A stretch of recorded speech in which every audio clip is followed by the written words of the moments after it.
नमस्कार। राज्य शिक्षा शोध एवं प्रशिक्षण परिषद बिहार पटना में आपका स्वागत है। बच्चों, हमने सबसे जो पहला अध्याय है 11वीं कक्षा के राजनीति शास्त्र की पुस्तक का पहला अध्याय संविधान क्यों और कैसे, इसके संबंध में बातचीत की, जानकारी प्राप्त की और संविधान के निर्माण, उसमें मौजूद उद्देश्यों, संविधान क्या है, उसकी विशेषताओं, उसके गुण, दोष, प्रकार, सभी चीज़ों पे नज़र डाली। और अंत में अब हम देखेंगे कि इस अध्याय से संबंधित जो प्रश्न और उत्तर हैं, तो प्रश्नों को हम देखेंगे और उसका कौन सा उत्तर सही होगा, या अगर वो वर्णनात्मक स्वरूप में है तो उसे किस तरह प्रस्तुत किया जाए कि हम अपनी अवधारणात्मक समझ को अच्छे से व्यक्त कर सकें। तो सबसे पहले देखते हैं हम कि इस अध्याय का पहला जो प्रश्न है वह है, इनमें कौन सा संविधान का कार्य नहीं है? यह नागरिकों के अधिकार की गारंटी देता है, यह शासन की विभिन्न शाखाओं की शक्तियों के अलग अलग क्षेत्र का रेखांकन करता है, यह सुनिश्चित करता है कि सत्ता में अच्छे लोग आएं, यह कुछ साझे मूल्यों की अभिव्यक्ति करता है। तो बच्चों, इसका उत्तर होगा ग, इसलिए कि संविधान में नागरिकों के अधिकार की गारंटी मौलिक अधिकार के रूप में रहती है, अतः यह संविधान का कार्य है। शासन की विभिन्न शाखाओं की शक्तियों के अलग अलग क्षेत्र का रेखांकन यह करता है, यानी कि न्यायपालिका, विधायिका और कार्यपालिका की शक्तियों का अलग अलग वर्णन किया गया है। साथ ही संघ सूची, समवर्ती सूची और राज्य सूची में अलग अलग क्षेत्रों का भी वर्णन है कि कहाँ किनका कितना अधिकार क्षेत्र होगा, और कुछ साझे मूल्यों की अभिव्यक्ति करता है, क्योंकि जब आप किसी एक जगह रहते हैं समूह के रूप में, समुदाय के रूप में या राज्य के रूप में, तो आप कहीं ना कहीं कुछ ऐसे मूल्य विकसित होते हैं, ऐसे मूल्यों को मानना होता है जो कि सबों के लिए आवश्यक है, ताकि शासन सत्ता और समाज सुचारू रूप से चलता रहे। अतः इस प्रश्न का उत्तर होगा ग। यह सुनिश्चित करता है कि सत्ता में अच्छे लोग आएं। यह एक नैतिक मूल्य है, लेकिन संविधान उम्मीद करता है कि सत्ता में अच्छे लोग आएं। यह इस रूप में कार्य नहीं करता कि यह सुनिश्चित किया जा सके। प्रश्न 2 है, निम्नलिखित में कौन सा कथन इस बात की एक बेहतर दलील है कि संविधान की प्रामाणिकता संसद से ज़्यादा है? तो इसका जो पहला है वह है, संसद के अस्तित्व में आने से कहीं पहले संविधान बनाया जा चुका था। तो ये गलत है, क्योंकि संसद का अस्तित्व स्वतंत्रता के बाद ही आ गया था, और संविधान का निर्माण स्वतंत्रता की प्राप्ति के बाद करीब 2 वर्ष 18 महीने 11 दिनों तक होता रहा। ख है, संविधान के निर्माता संसद के सदस्यों से कहीं ज़्यादा बड़े नेता थे। चूँकि हमारे यहाँ लोकतंत्र है, अतः बड़े छोटे का प्रश्न नहीं, यहाँ केवल आप जब उम्मीदवार होने के मानकों को पूरा करते हैं तो आप उम्मीदवार हो सकते हैं। तीसरा है, संविधान ही यह बताता है कि संसद कैसे बनाई जाए और इसे कौन कौन सी शक्तियाँ प्राप्त होगी। तो यह बात उसके संविधान के अध्याय में वर्णित है, विधायिका के निर्माण में और कार्यपालिका से संबंधित अध्याय में, कि संसद कैसे बनेगी और इसके पास कौन कौन सी शक्ति होगी। संसद संविधान का संशोधन नहीं कर सकती, संसद ही संविधान का संशोधन कर सकती है। किसी विशेष परिस्थिति में विशेष बहुमत के समय राज्यों को भी संविधान के संशोधन की प्रक्रिया में शामिल किया जाता है। अतः इस प्रश्न का उत्तर ग है। तीसरा प्रश्न है, बताएं कि संविधान के बारे में निम्नलिखित कथन सही है या गलत? तो सरकार के गठन और उसकी शक्तियों के बारे में संविधान एक लिखित दस्तावेज है। बच्चों, यह सही है, क्योंकि संविधान, अगर यहाँ हम अपने देश भारत की बात कर रहे हैं तो संविधान हमारा लिखित स्वरूप में है और एक एक प्रक्रिया यानी कि सरकार के गठन, शक्ति, राज्य सरकार के गठन, शक्ति, मौलिक अधिकार और भी जो चीज़ें शासन के लिए ज़रूरी है उन सबों का लिखित स्वरूप में वर्णन किया गया है। दूसरा है, संविधान सिर्फ लोकतांत्रिक देशों में होता है और उसकी ज़रूरत ऐसे ही देशों में होती है। बच्चों, संविधान विश्व के सभी देशों में है। यह अलग बात है कि वह लोकतांत्रिक देशों में संपूर्ण रूप से लागू होता है, उसके प्रावधानों को मान्यता प्राप्त होती है, जबकि तानाशाही, धार्मिक शासन या सैनिक तानाशाही वाले देशों में ऐसा नहीं होता। संविधान यानी कि यह गलत है। संविधान एक कानूनी दस्तावेज है और आदर्शों तथा मूल्यों में इसका कोई सरोकार नहीं। संविधान कानूनी दस्तावेज होने के साथ साथ एक आदर्श का भी निर्माण करता है और मूल्यों का भी निर्माण करता है। अतः यह गलत है। संविधान एक नागरिक को नई पहचान देता है। यह सही है क्योंकि हमें नागरिक के रूप में अधिकार, सम्मान और जीवन जीने से संबंधित मौलिक अधिकार संविधान से ही प्राप्त होते हैं। तो बच्चों, चौथे प्रश्न में यह है कि बताएं कि भारतीय संविधान के निर्माण के बारे में निम्नलिखित अनुमान सही है या नहीं और अपने उत्तर का कारण भी बताएं। तो क में है कि संविधान सभा में भारतीय जनता की नुमाइंदगी नहीं हुई, इसका निर्वाचन सभी नागरिकों द्वारा नहीं हुआ था। तो बच्चों, हमारे यहाँ प्रतिनिध्यात्मक लोकतंत्र को अपनाया गया है, यानी कि जनता अप्रत्यक्ष रूप से अपने प्रतिनिधि को चुनती है और वे संसद में जाकर जनता के प्रतिनिधि के रूप में जनता के हितार्थ फैसला लेते हैं। तो यहाँ जो बात है कि जनता की नुमाइंदगी नहीं हुई, तो प्रत्यक्ष रूप से जनता ने भाग नहीं लिया संविधान के निर्माण में, लेकिन उनके द्वारा चुने गए जो प्रतिनिधि थे, यानी कि 385 सदस्यों को जिन सदस्यों को जनता ने चुना था, उन्होंने संविधान के निर्माण में भाग लिया।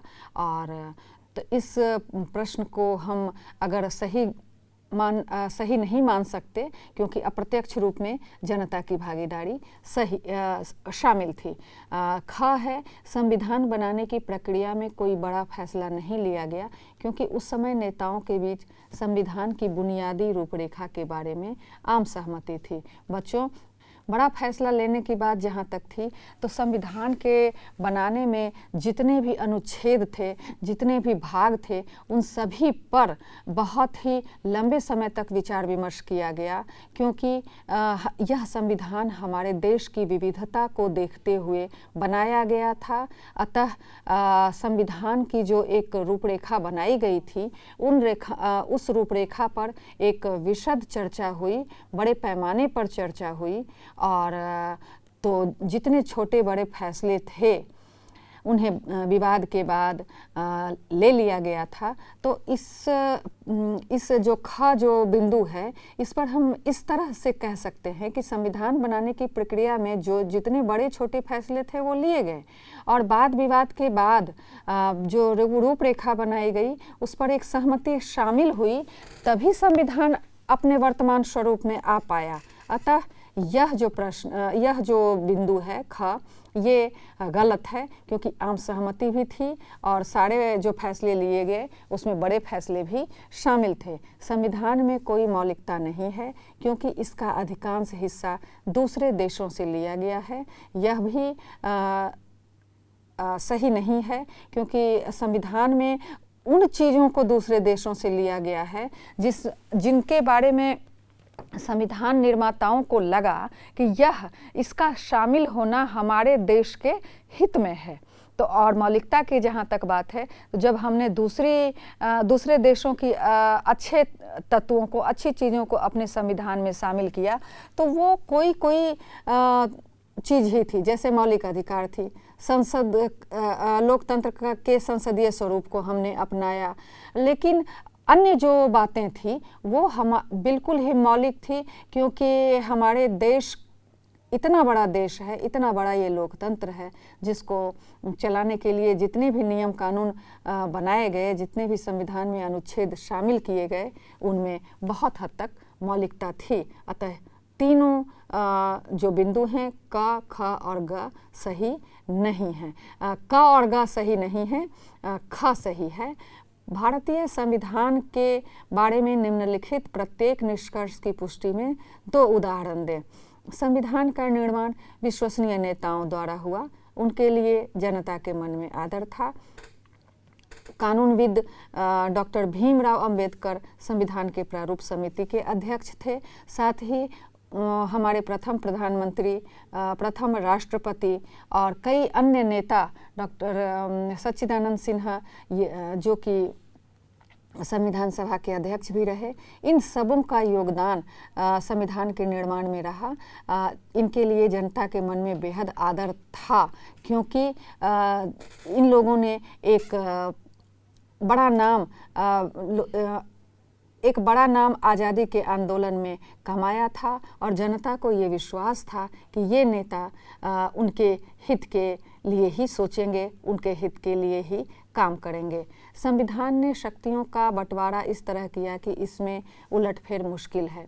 संविधान ने शक्तियों का बंटवारा जरूर किया है, लेकिन इस तरह नहीं किया है कि उसमें उलटफेर न हो सके। संविधान में संशोधन का भी प्रावधान किया गया है और बदलते समय के अनुसार जो परिस्थितियां देश की, विश्व की आज से 75 साल पहले थी, वह अभी नहीं है। तो संविधान में संशोधन का प्रावधान इसी वजह से किया गया था। ऐसे में शक्तियों का बंटवारा में भी उलटफेर किया जा सकता है। तो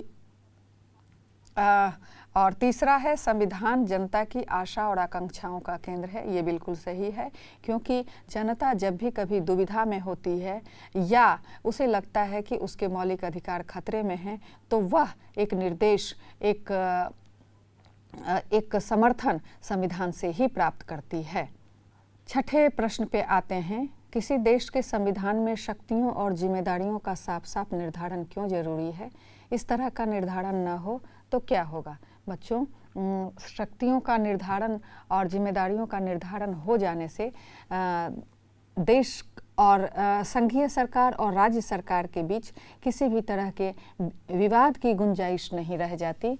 चाहे वो करों का वितरण हो, चाहे आय का वितरण हो, चाहे व्यय से संबंधित जानकारी हो, और न्यायपालिका के अधिकार क्या हैं, विधायिका के क्या हैं, कार्यपालिका के क्या हैं, इनके अधिकारों के और शक्तियों के संबंध में स्पष्ट बातचीत की गई है, ताकि ये तीनों समन्वय मिलाकर काम करें। ये नहीं कि एक दूसरे के क्षेत्र में हस्तक्षेप करें और अवांछित रूप से विवादों को जन्म दें। सातवां जो है, शासकों की सीमा का निर्धारण करना संविधान के लिए क्यों जरूरी है? क्या कोई ऐसा संविधान हो सकता है जो नागरिकों को कोई अधिकार न दे?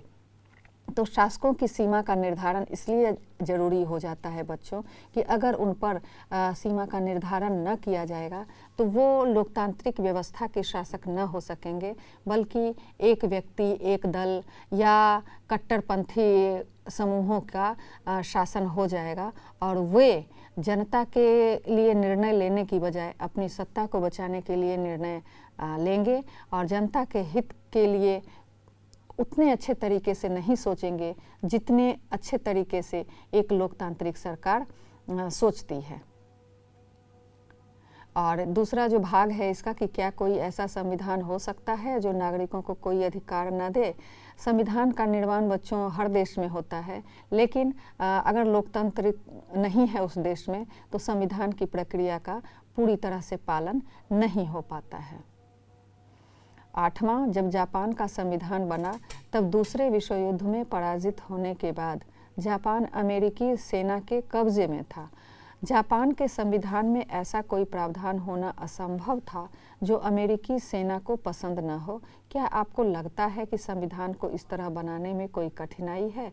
भारत में संविधान बनाने का अनुभव किस तरह इससे अलग है? बच्चों, द्वितीय विश्व युद्ध के बाद विश्व युद्ध में जापान ने बहुत तेज़ी से आगे तक बढ़त बना ली थी। और जब देखा गया कि जापान बिल्कुल ही रुक नहीं पा रहा है, किसी के नियंत्रण में नहीं आ पा रहा है, तो अमेरिका ने 2 परमाणु बम गिराए थे, नागासाकी और हिरोशिमा पर। और इस वजह से जापान की हार हुई और जापान पर अमेरिकी सेना ने एक तरह से कब्जा कर लिया था। तो जब उस समय जो संविधान बना उसमें अमेरिकी हितों की छाप ज़्यादा नज़र आती थी। और जिस तरह उपनिवेश या कोई देश दबाव में आकर काम करता है तो वह बहुत लोकतांत्रिक नहीं हो पाता, क्योंकि वो जिनका दबदबा उस देश पर है उनकी बातें ज़्यादा अमल में लाई जाती है, उनके हित ज़्यादा प्रधान हो जाते हैं। और ऐसे में संविधान जो है वह अपने देश के नागरिकों के लिए बहुत उनकी उम्मीदों पर बहुत खड़ा नहीं उतरता है। भारत में संविधान बनाने का अनुभव बिल्कुल ही इससे अलग था, क्योंकि भारत स्वतंत्र हो चुका था और जनता ने अपने प्रतिनिधियों को संविधान सभा में भेजा था। जो प्रतिनिधि उनके विश्वास पर खड़े उतरे और जनता के लिए, लोक कल्याण के लिए उनके सारे बुनियादी मुद्दों को नज़र में रखते हुए संविधान सभा का निर्माण किया। बच्चों, इसके बाद हम आते हैं मौलिक अधिकार यानी कि संविधान 11वीं कक्षा के राजनीति शास्त्र की पुस्तक के दूसरे अध्याय पर, संविधान में अधिकार पर, उसकी प्रश्नावली पर। बच्चों, इसमें पहला प्रश्न है कि निम्नलिखित प्रत्येक कथन के बारे में बताएं कि वह सही है या गलत। अधिकार पत्र में किसी देश की जनता को हासिल अधिकारों का वर्णन रहता है, यह सही है। अधिकार पत्र व्यक्ति की स्वतंत्रता की रक्षा करता है। विश्व के हर देश में अधिकार पत्र होता है। अधिकार पत्र केवल होने से व्यक्ति की स्वतंत्रता की रक्षा नहीं होती, उसको अमल में लाना जरूरी होता है, अतः यह गलत है। विश्व के हर देश में अधिकार पत्र होता है, यह भी गलत है, क्योंकि हर देश में अधिकार पत्र नहीं होता। केवल उन देशों में अधिकार पत्र की घोषणा की जाती है जहां की सरकारें अपने नागरिकों के प्रति ज़्यादा सोच विचार करती है, उनके लोक कल्याण के बारे में सोचती है। निम्नलिखित में कौन मौलिक अधिकारों का सबसे सटीक वर्णन है? बच्चों, इसमें उत्तर घ होगा, क्योंकि संविधान द्वारा प्रदत्त वे अधिकार जिन पर कभी प्रतिबंध नहीं लगाया जा सकता और बाकी जो क, ख, ग है, किसी व्यक्ति को प्राप्त समस्त अधिकार मौलिक अधिकार नहीं होते। जैसे संपत्ति का अधिकार मौलिक अधिकार नहीं है, लेकिन वह एक कानूनी अधिकार है। और कानून द्वारा नागरिक को प्रदत्त समस्त अधिकार, कानून द्वारा नागरिक को जो अधिकार दिए जाते हैं वह कानूनी अधिकार होते हैं। संविधान द्वारा प्रदत्त और सुरक्षित समस्त अधिकार, संविधान द्वारा जो भी अधिकार दिए गए हैं वो मौलिक अधिकार ही उसमें से मौलिक है, और जिसके उल्लंघन पर, जिसे नहीं प्राप्त होने पर नागरिक न्यायालय की शरण में जा सकते हैं। अतः उत्तर घ सही है। बाकी तीसरे प्रश्न पे आते हैं। निम्नलिखित स्थितियों को पढ़ें, प्रत्येक स्थिति के बारे में बताएं कि किस मौलिक अधिकार का उपयोग या उल्लंघन हो रहा है और कैसे। राष्ट्रीय एयरलाइन के चालक परिचालक दल के ऐसे पुरुषों को जिनका वजन ज़्यादा है नौकरी में तरक्की दी गई, लेकिन उनकी ऐसी महिला सहकर्मियों को दंडित किया गया जिनका वजन बढ़ गया था। तो यहाँ हम देखते हैं कि समानता के अधिकार का उल्लंघन है, क्योंकि लिंग के आधार पर आप किसी तरह का भेदभाव नहीं कर सकते। अतः जो क है इसमें समानता के अधिकार का उल्लंघन हो रहा है। एक निर्देशक एक डॉक्यूमेंट्री फिल्म बनाता है जिसमें सरकारी नीतियों की आलोचना है। यहाँ वाक एवं अभिव्यक्ति की स्वतंत्रता का उपयोग हो रहा है, क्योंकि उसे किसी को भी हमारे देश में अपने विचार रखने का अधिकार है। और तीसरा है, एक बड़े बांध के कारण विस्थापित हुए लोग अपने पुनर्वास की मांग करते हुए रैली निकालते हैं। यह भी अभिव्यक्ति की स्वतंत्रता का अधिकार है, जिसमें विरोध प्रदर्शन का भी अधिकार आता है व्यक्तिगत स्वतंत्रता के अंतर्गत, क्योंकि बांध के कारण जो विस्थापित लोग हुए हैं वो अपने अधिकार की मांग कर रहे हैं। आंध्र सोसाइटी आंध्र प्रदेश के बाहर तेलुगु माध्यम के विद्यालय चलाती है। यह संस्कृति एवं संरक्षण के अधिकार के अंतर्गत आता है, जहां तेलुगु भाषा के लोग अपनी भाषा का प्रचार प्रसार करना चाहते हैं। निम्नलिखित में कौन सांस्कृतिक और शैक्षिक अधिकारों की सही व्याख्या है? शैक्षिक संस्था खोलने वाले अल्पसंख्यक वर्ग के ही बच्चे इस संस्थान में पढ़ाई कर सकते हैं। सरकारी विद्यालयों को यह सुनिश्चित करना चाहिए कि अल्पसंख्यक वर्ग के बच्चों को उनकी संस्कृति और धर्म विश्वासों से परिचित कराया जाए।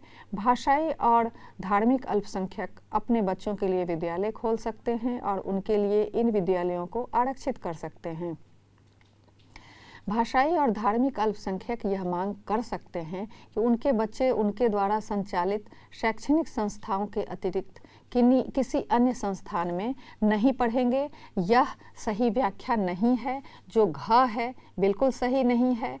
ग है वो आरक्षित नहीं कर सकते। अगर कोई दूसरा भी चाहता है तो दूसरे बच्चे भी अगर भाषा और धर्म के हैं और वो चाहते हैं कि अल्पसंख्यकों की भाषा और धर्म का अध्ययन करें तो उनके लिए भी वह विद्यालय खुला रहना चाहिए। शैक्षिक संस्था खोलने वाले अल्पसंख्यक वर्ग के ही बच्चे इस संस्थान में पढ़ाई कर सकते हैं। ये क और ग कमोवेश एक ही जैसा है, तो ये दोनों जो है कहीं ना कहीं सही व्याख्या नहीं है, यानी कि क ग और घ जो ख है यह सही व्याख्या है।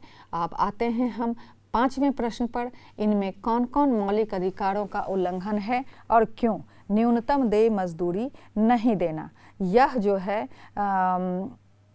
शोषण के विरुद्ध अधिकार के अंतर्गत आता है कि जीवन निर्वाह योग्य मजदूरी उन्हें जो मजदूर हैं उन्हें मिलना चाहिए।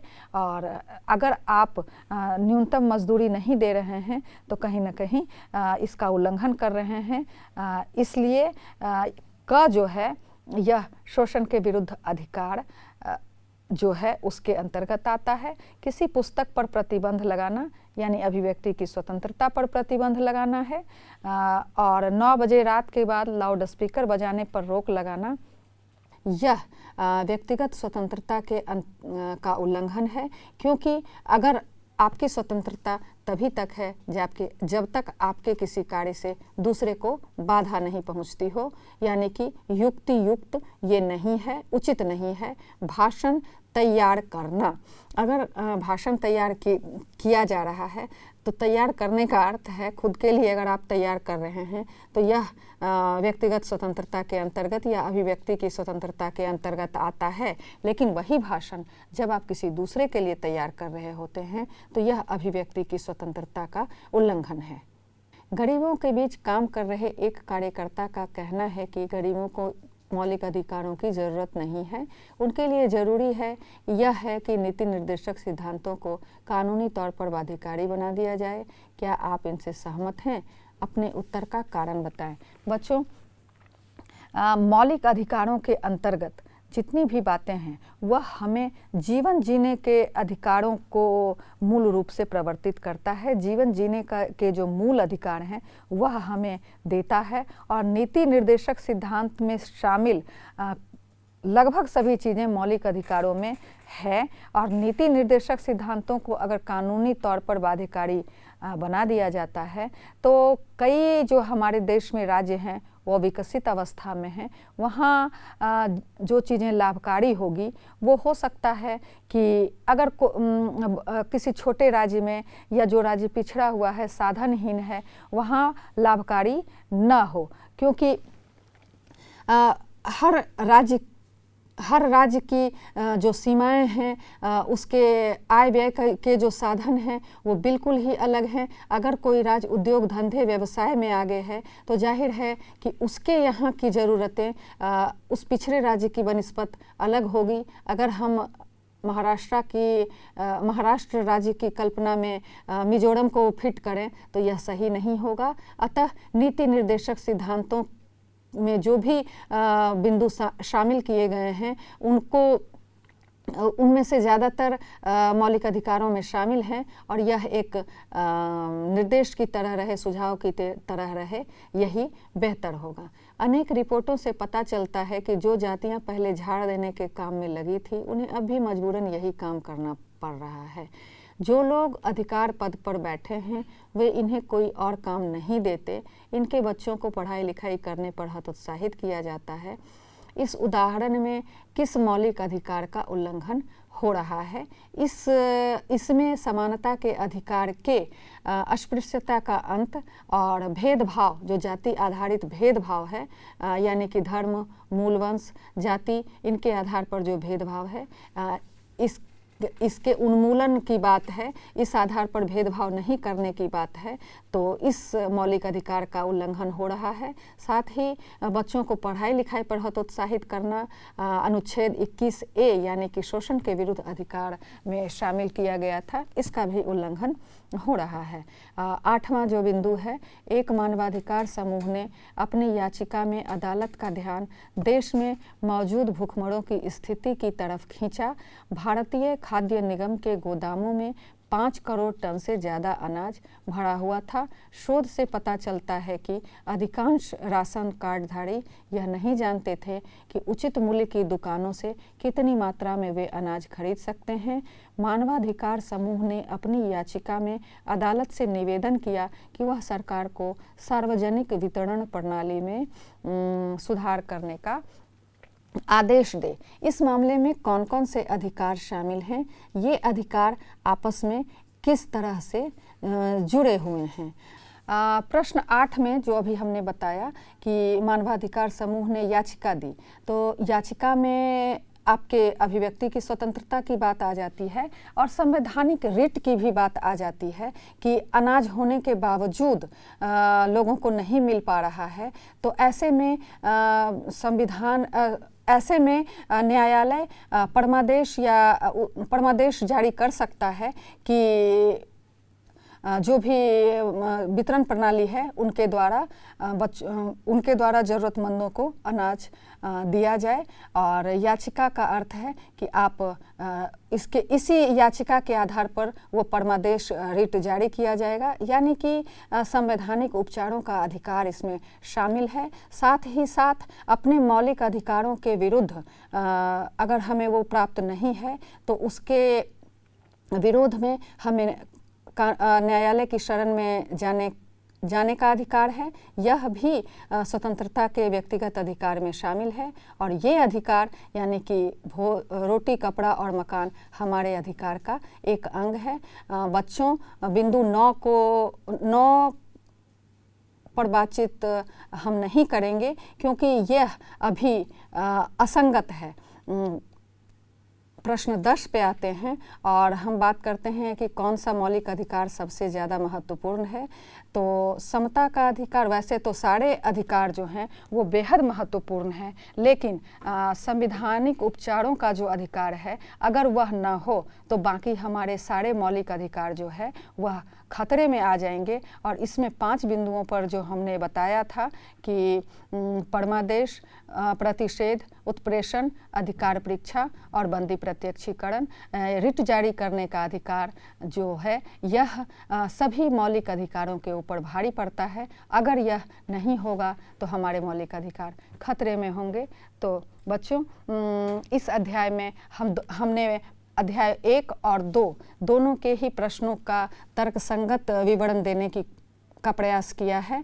हम उम्मीद करते हैं कि इन आधारों पर आप अपने प्रश्नों को हल कर पाएंगे और अगली कक्षा में हम चुनाव और राजनीति की बात करेंगे। अभी बस इतना ही। मैं उम्मीद करती हूँ कि आपने इसे बहुत मज़े से पढ़ा होगा और हमें अब इजाज़त दीजिए। नमस्कार।